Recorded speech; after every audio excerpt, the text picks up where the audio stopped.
Good morning mga Mima. So today we're traveling to southbound. If-flex ko lang yung field work ko. Kung ano ba tayong ginagawa ko habang nagta-travel kami ni Kuya. Siyempre nakaupo lang ako. But before that, lagi kami nagpapakarga. Kasi minimake sure namin na hindi kami maubusan ng gas. And dadaan muna tayo. At kailangan namin mag-breakfast. And then first stopover namin is Taal. And then minsan si Waze nililigaw kami. So nandito kami sa Katubuhan ngayon. Until nakita na namin yung Municipality of Taal. Nakita ko yung simbahan, which is sabi ko babalikan ko siya. Kasi pagkakita ko pa lang sa simbahan ay sabi ko hindi pwedeng hindi ko siya balikan at makita ko kung anong simbahan siya kasi wala akong idea kung anong simbahan siya.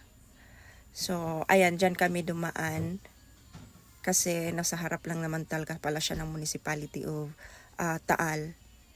So, ayan na, dumating na tayo sa first destination ko, which is may kausap po ako dyan ngayon at ka-meeting po ako para tungkol naman po sa prosthetics sa mga artificial na gustong mag-avail. So, ayan yung office nila.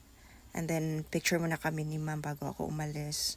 So, hoping na magkaroon kami ng partnership with them. So, ayan, binalikan ko talaga yung simbahan. Kasi nagagandahan talaga ako sa kanya.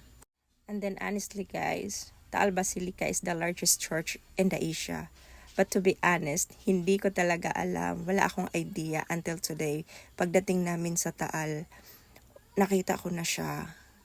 Pero wala talaga akong idea na siya pala yung pinakamalaking simbahan sa buong Pilipinas. Siyempre, picture-picture tayo at siyempre, maliban sa picture-picture, kailangan nating magdasal din na sana always safe tayo sa bawat travel natin.